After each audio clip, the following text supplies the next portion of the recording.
Imagine a battle that defied all odds, 80 fearless warriors standing against the unstoppable Mongol armada. It sounds impossible. Yet the truth is even more astonishing. Both Japanese and Mongol chronicles record it. The same day, the same island, Tsushima, history's spotlight falls here. By 1268, the Mongols, lords of the steppe, were building war fleets, a horse empire now mastering the waves.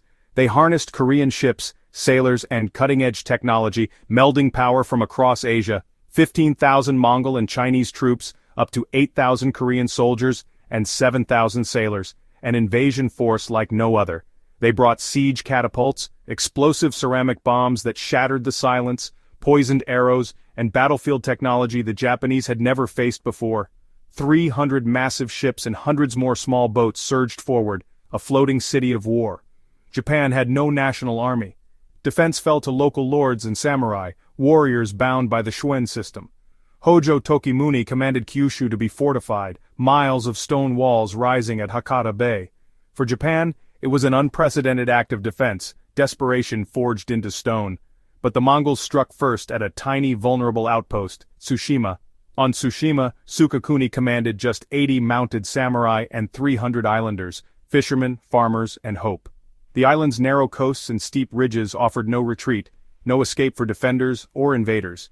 Sukauni built a clifftop watch, a chain of torches ready to ignite the alarm across the sea to Kyushu. A single signal fire could outpace any horse, warning of invasion in a flash. Tsushima became a deadly trap, pits, sharpened stakes, and giant logs poised to crush the unwary.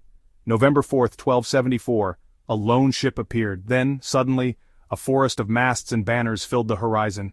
Korean war drums thundered, shaking the cliffs and hearts alike.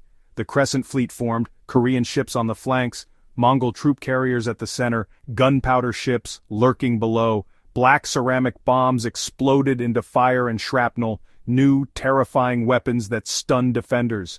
The first assault advanced in tight, shielded ranks, 700 strong, relentless, and disciplined. One arrow soared from the cliff, Sukauni's signal, and chaos erupted as the ambush swept down the slopes. The samurai struck in swift, deadly bursts, vanishing and reappearing, masters of mountain warfare.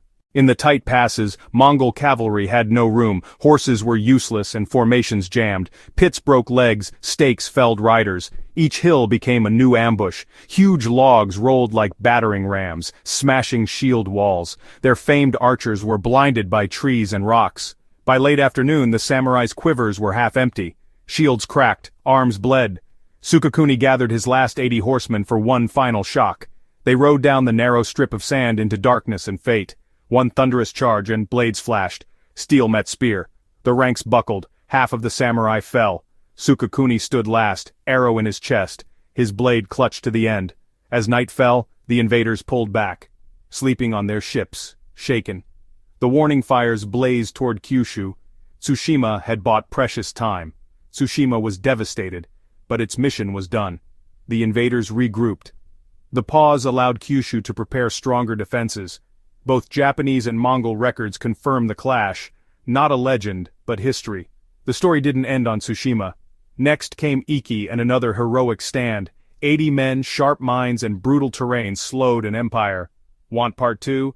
Dive deeper into Iki and the samurai who shaped history. Comment your thoughts, share this with fellow history buffs, hit like, and subscribe to Science and History Archives for more incredible history. See you in part 2.